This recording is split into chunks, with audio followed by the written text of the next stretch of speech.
وصحبه أجمعين. يروي ابن ماجه في سننه بسند صحيح عن طلحة بن عبيد الله رضي الله عنه.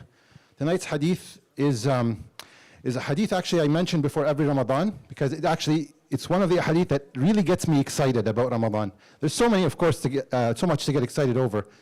And I shared this I think last year, so I'll share it again. The hadith is from the collection of Ibn Majah, and it's an authentic chain of narration narrated to us by Talha radiallahu anhu. And I'm going to focus on what the Prophet ﷺ says at the end, but to kind of give you the background and the context. There's two men at the time of the Prophet ﷺ that came to the Prophet ﷺ and became Muslim at the same time. And then one of the men strove harder than the other. He went out for jihad and died for the sake of Allah. The second one who became Muslim at the same time stayed back, didn't work as hard, didn't strive as hard as the first, passed away the next year, just on his deathbed. And so Talha sees a dream.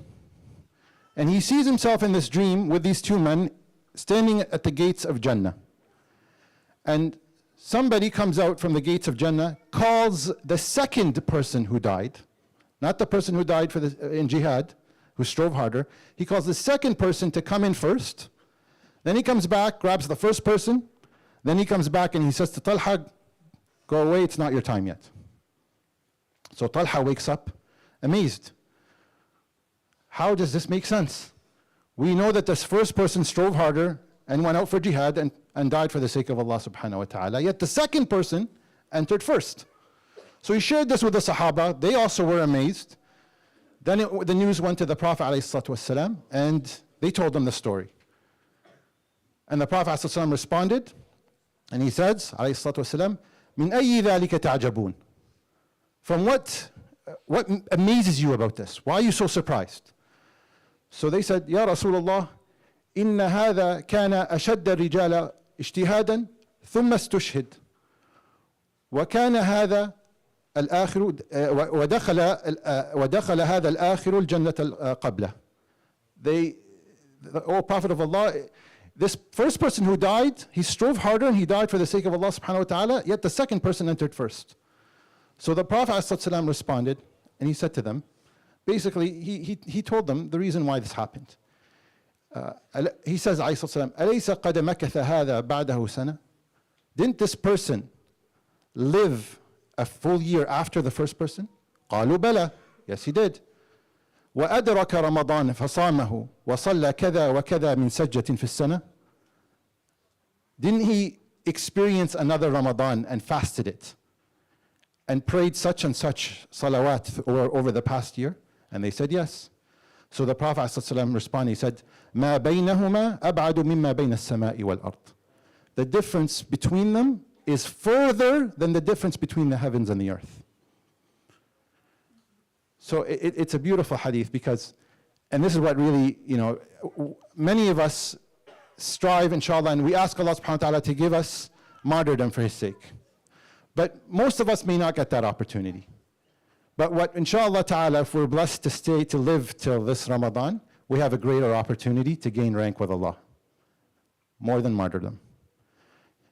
Our opportunity, if Allah subhanahu wa ta'ala, may Allah subhanahu wa ta'ala allow us all to enter into Ramadan, Allahumma baghna Ramadan, we have an opportunity to be greater than the opportunity of martyrdom. Now, how do we take advantage of it? Because it could be the only opportunity. And I know this whole week is Ramadan prep. And so maybe I'll share with you this analogy that I actually share with the younger folks, but I think it's relevant to inshallah everybody. And it's, you have 30 minutes to enter into a palace that has treasure all over. You only have 30 minutes. When the clock starts, you can enter and grab whatever you want, and this could be your very last opportunity to enter this palace. What are you going to do in this palace? And so the time starts and you enter. And as the time clicks, it ticks down, you see treasures in the corners. You grab them. But then you walk across the house and the palace and you see a kitchen with your favorite food. What are you going to do? You're going to waste time eating that food?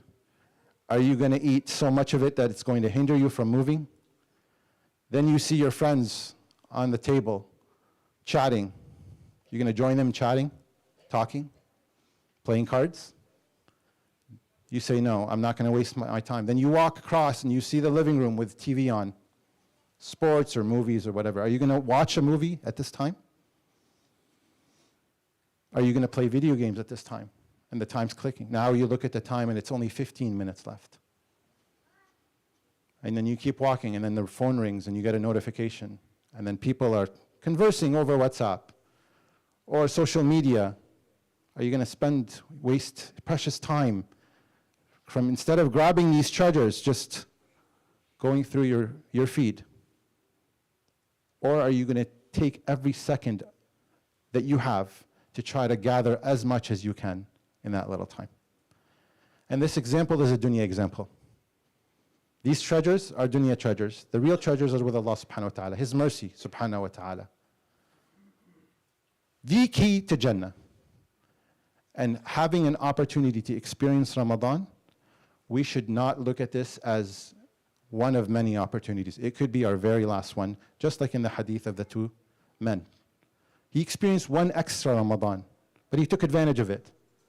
And he was ranked above martyrdom. I ask Allah subhanahu wa ta'ala to allow us to enter Ramadan and to use every second and every ounce of energy we have for His sake and not to waste any time. And make sure that our families don't waste time. We're in constant remembrance of Allah subhanahu wa ta'ala. We're in constant state of reflection and trying to attain that taqwa that Allah subhanahu wa ta'ala promised those who fast. May Allah subhanahu wa ta'ala make us of those. Just inshallah, okay. So there's not going to be a Q&A session. Dr. Mustafa has his IDA lecture for Quranic, am I right? What is it? For Ulum al-Quran. And Sheikh Luay has his fiqh up front, and I forgot completely. So I want to thank Dr. Gibran for actually honoring us today and sharing the panel with me. I hope that was a benefit to you all inshallah ta'ala. And I just continue to kind of move this forward until Friday will be here before you know it. So let's all get on the same page inshallah, and hopefully we enter this Ramadan with the energy that the Shaykh shared with us, inshallah. You're welcome to your sunnah. Please allow for the space for Shaykh Mustafa to give his lecture and Shaykh Luay up front. The place is full tonight.